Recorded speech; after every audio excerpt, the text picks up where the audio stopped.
Those that have seen or have even heard of Toradora will tell you that it's a story of unexpected love. And they're definitely correct. It is. But throughout the story, there's something much deeper that ties it all together. Volunteer work, donating, taking care of people when they need it. All of these principles, we as believers center around one thing: stewardship. And it's been a very long time since I have seen an anime that shows stewardship quite like Toradora and Ryuuji Takasu. But before any of that starts, one of our key verses talks about taking care of your family, getting them in order first. See, that's a part of stewardship. Because it's about taking care and having guardianship. And we believe that how can you be trusted to anything or anyone else if you don't have your own house in order first?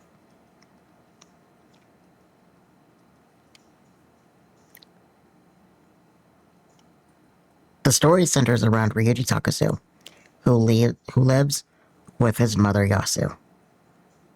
It's just them in the house in the beginning, and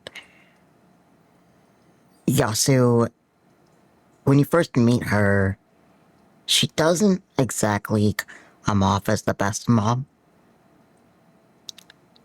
Ryuji often makes comments that she's immature, and, yeah, in the beginning, you definitely get that sense that she is, in fact, immature.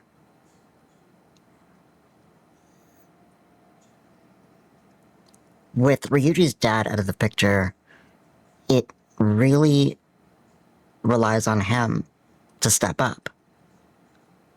And he does so graciously. Yes, it is a parent's job to take care of their kids, but even though, yeah, he may, mention her attitude or her mannerisms, he also understands that she is doing her best. She works late in order to bring in some money, to put food on the table. And in return, he cooks it. He makes sure that in the morning she doesn't do anything without first getting some breakfast. And because she works late, he also makes sure to put dinner in the refrigerator so that when she gets home, she has something to eat before she goes to bed.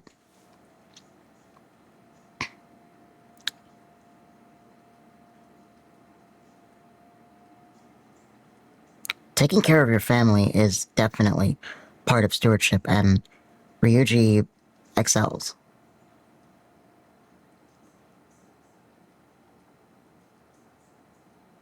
So then, he's able to be trusted with something else.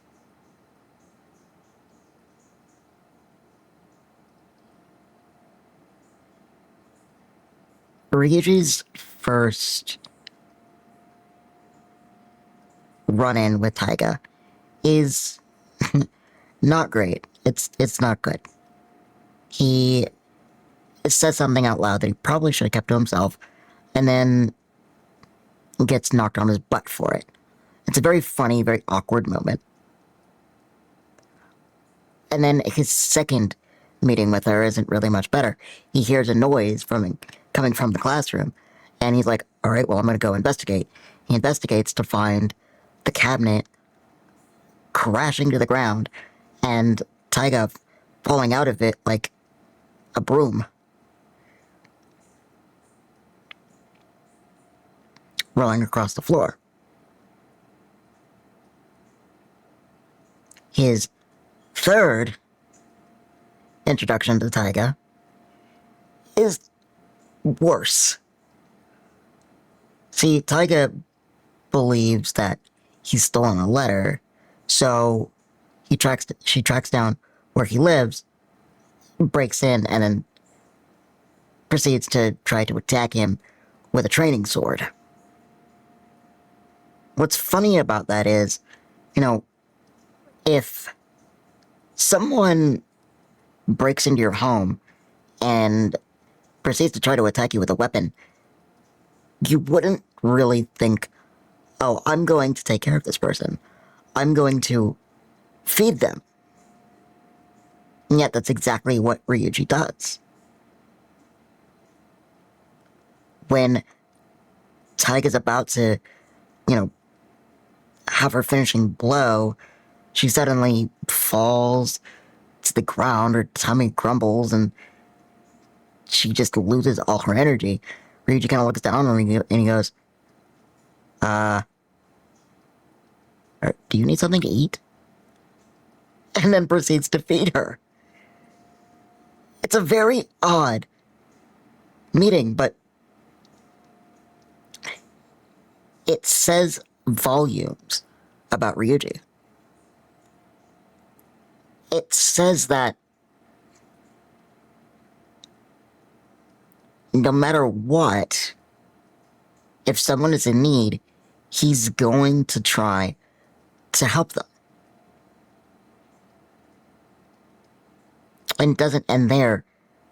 The whole series is filled with all of the things that he does for Taiga.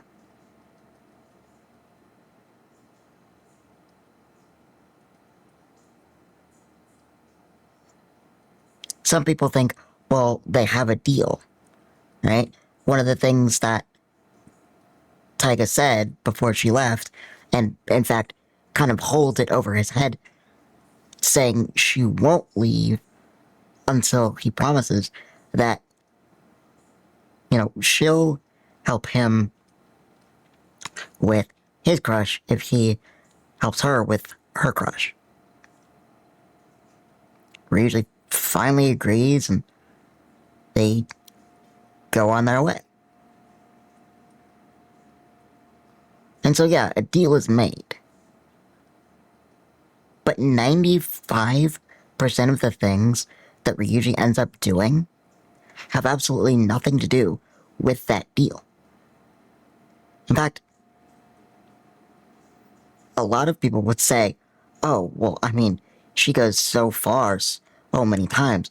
Why is he even bothering anymore? It's because Ryuuji has a keen eye and an understanding. And the further that their relationship goes, he understands more and more about what Taiga needs and proceeds to provide it. Ryuuji, at his core, is a provider.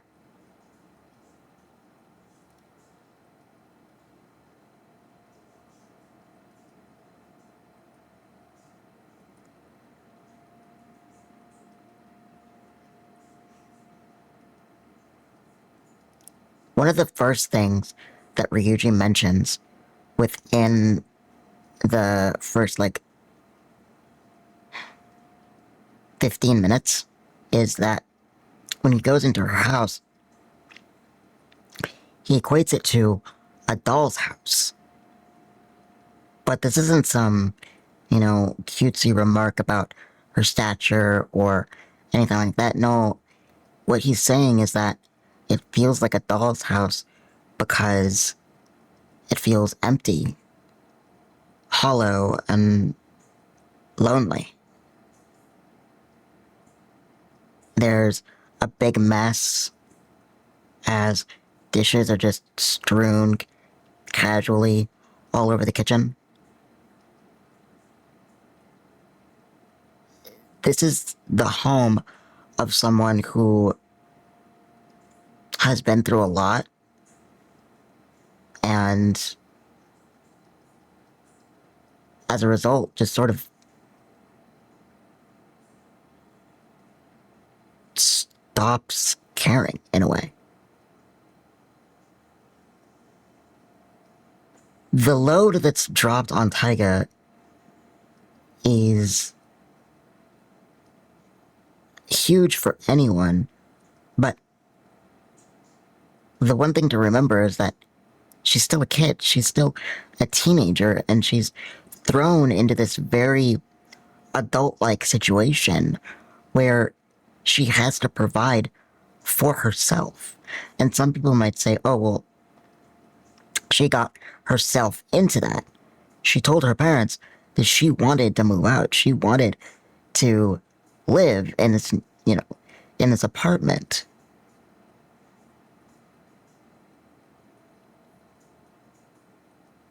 But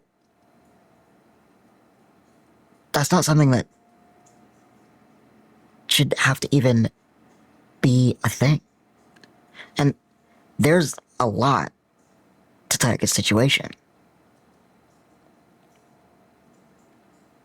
There's a lot tied into it.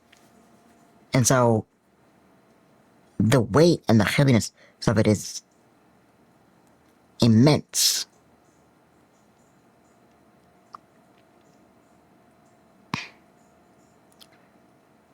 So while she's still sleeping, Ryuuji takes it upon himself to clean up. He washes the dishes, he cleans the carpets, he, mops the floor, vacuums, all of these things, so that when she wakes up and her house is cleaner, it feels more bright and alive while she's enjoying her breakfast. It feels less empty.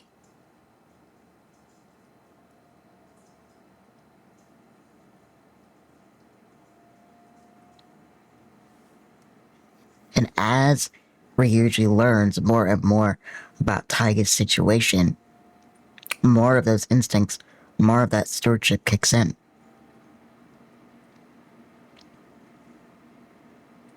Whether he's feeding her, whether he's teaching her to swim, whether he's defending her from her classmates who just don't understand her, or even when he's just letting her vent and then showing her that she's not alone. There's a great scene in in episode 2 where they're just leaving the restaurant and they're trying to figure out their situation, where all of their classmates seem to think that they're dating and they're trying to figure out what the heck they're gonna do. And on their way home, Taiga just stops and Ryuuji kind of stops, looks at her, and she starts talking about, it's not fair. They judge them all the time. They think that they're supposed to have it all together when in reality they're just, two kids who have this, messed up situation and they're worried and they're, just scared all of the time. And she says that their attitude just is really, really pissing her off. And she kicks the pole in front of her and she kicks it and she kicks it and she kicks it. And then the scene stops for a moment as Ryuji's foot strikes the pole. And they both just start venting out their frustrations together, and they're kicking and they're kicking and they're kicking. And finally, with one last roar, Taiga finally stops. She looks at him and she says, Ryuji, did we do it? You know, did it tilt yet? And at first, logic kicks in, and he's like, no, that's impossible. And then he stops mid-sentence, and he kind of goes wide, and he goes, it is tilted. And Taiga just has this bright look on her face where she's got hope that she probably hasn't felt in a really long time, and she's jumping around and saying, yes, we did it, we're gonna take control, we can do this.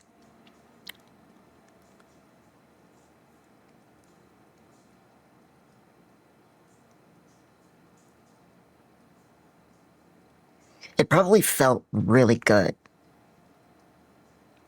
for Ryuji to express all of his own frustrations as well, but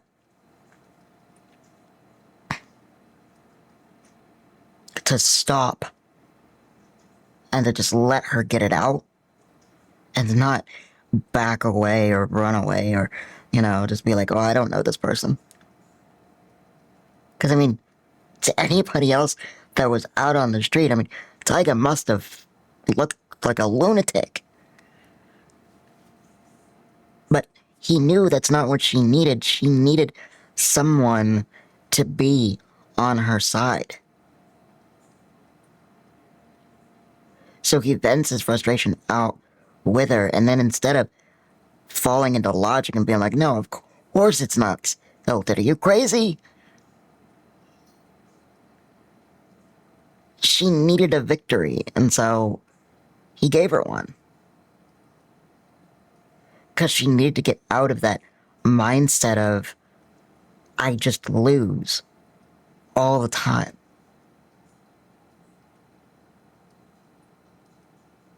And so he gave her that victory. And it gave her the courage to stand up, to put her chin up and say, yeah, we can do this. We can make this work. We can make them understand.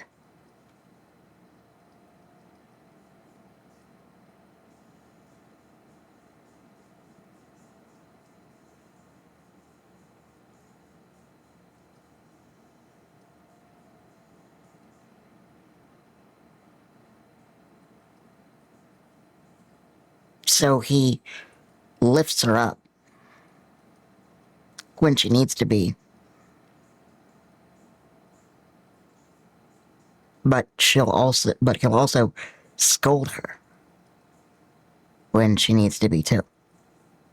And people might say, oh, well, he doesn't fully understand her situation, so he should just stay out of it. No. No.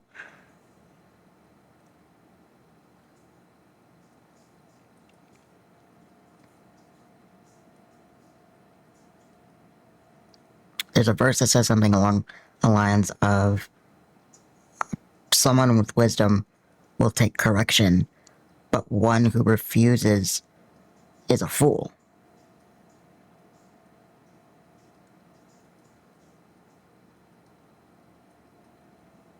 And even though in the biggest scene where Ryuji is trying to give her direction, he ends up being wrong, it's something that, they both have to go through. They both have to learn. But Ryuji wasn't doing it for his own gain. He wasn't scolding her because, he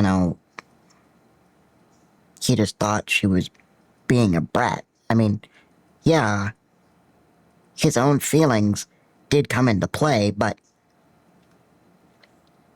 at the end of the day, he really did think that she would be better off. And he even struggles with it. I mean, so her father comes back and, contacts her, and Taiga just starts bad-mouthing him and telling him, saying that he's useless and he's lazy and all of these horrible things. And Ryuji says, no, you shouldn't talk about him that way. He's still your dad. And they do get into an argument, and Ryuji does lose his cool. And yeah, that part is in a way centered around him because he is upset about the loss of his own dad, and so he's upset when Taiga is speaking so harshly about her own father, and at least she has a chance when he doesn't. And so, yes, that selfishness does come into play. And he does learn a lesson from that.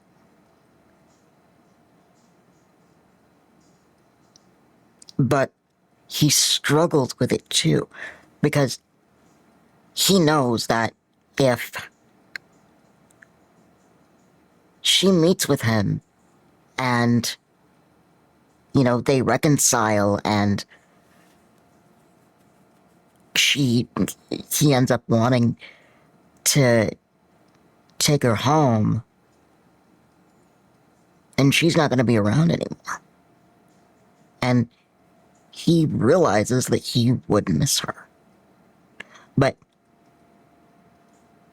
he believes that situation would turn into growth. That's why he scolds her.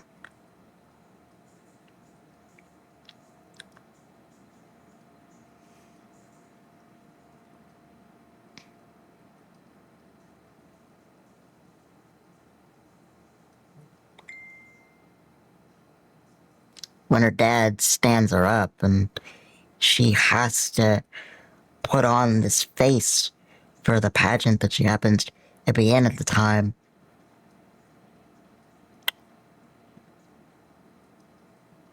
Ryuji sees through it, and that's where he starts to learn his own lesson, where, he started to fall into a little bit of pride because, he had done all of these things right.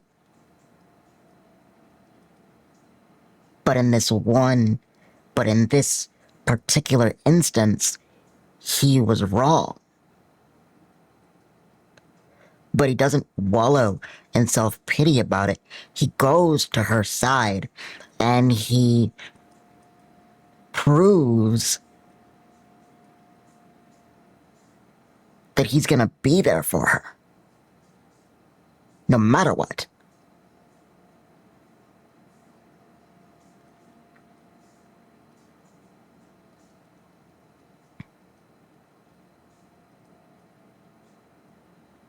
And then there's the Christmas episode.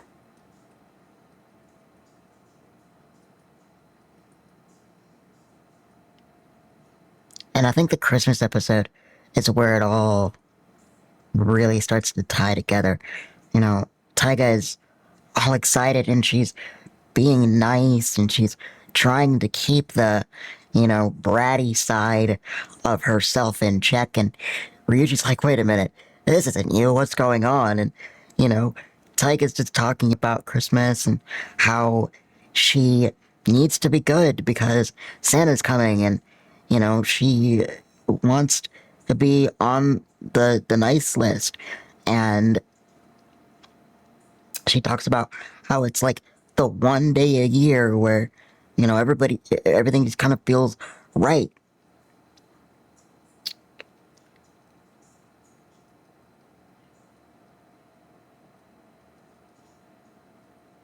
And then when the Christmas party actually comes into play at their school, she does this, beautiful duo or duet with somebody who is essentially at the time her mortal enemy, and they have this great show and they actually seem to be having a little bit of fun together. And Ryuji thinks, oh, everything is great, she looks happy, everything's just falling together nicely. But then he's looking for her at the end of the at the end of it, and he can't find her, and he asks, hey, you know, one of his classmates, he says, hey, do you know where Taika went? And she's like, well, I mean, she went home.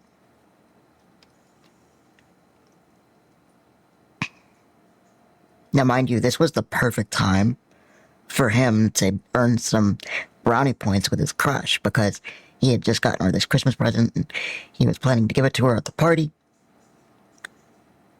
He had even made sure that she was going to be there so that he could give it to her. But as soon as he noticed that Tyga was gone, and he realized, no, maybe not, maybe everything's not okay.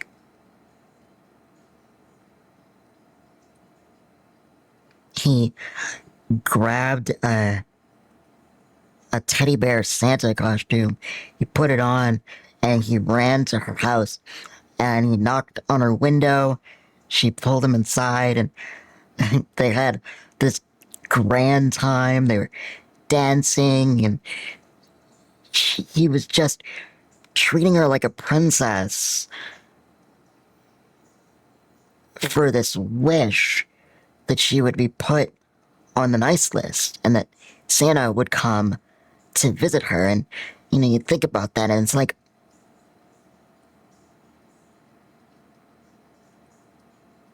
with the situation that she was in, you'd have to imagine that Tyga didn't really have a chance to have really a normal childhood.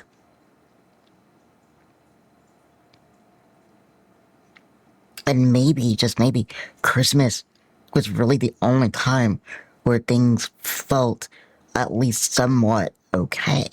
Even if it was all a front, you know, maybe her parents tried to do their best to make things look okay during Christmas. And then when it all fell apart, Santa was this constant for her. This person that, or this figure that was supposed to be looking out for her and making sure that she does what's right. Her moral compass, to say, and you know, it grounded her in a certain way, and it made her feel watched. It made her feel cared for. And that's why she latched onto it even to that day. But the beautiful part is that when all was said and done and they were having a grand old time, and he spun her around and they just fell to the floor, she knew that it was Ryuuji who was behind that mask.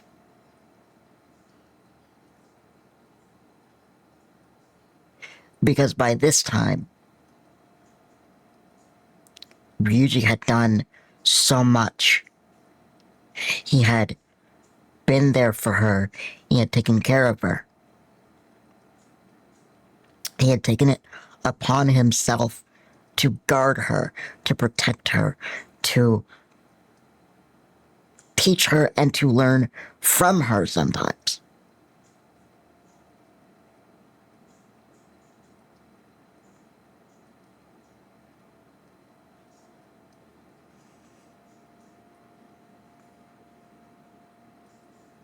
Ryuji had become her protector.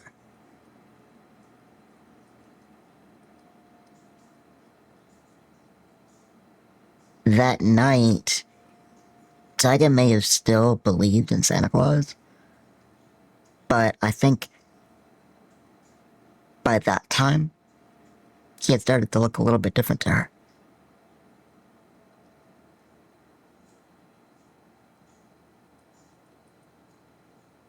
And I'm sure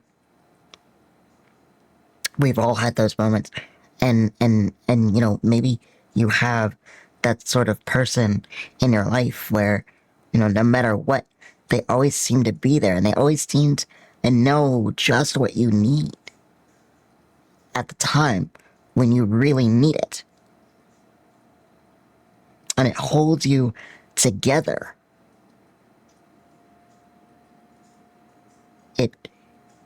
It's the glue.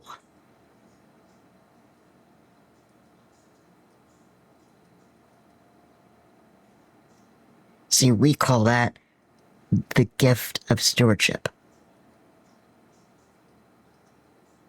When you take your talents and your care and whatever else you may have, and you put it towards someone else who really, truly needs it.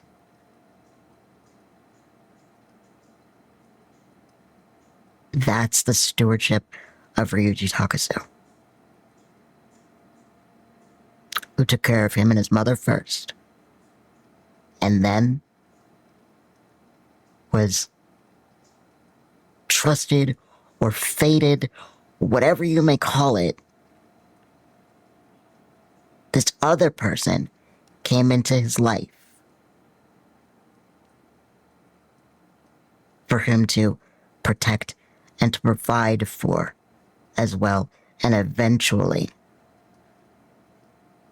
to fall in love with.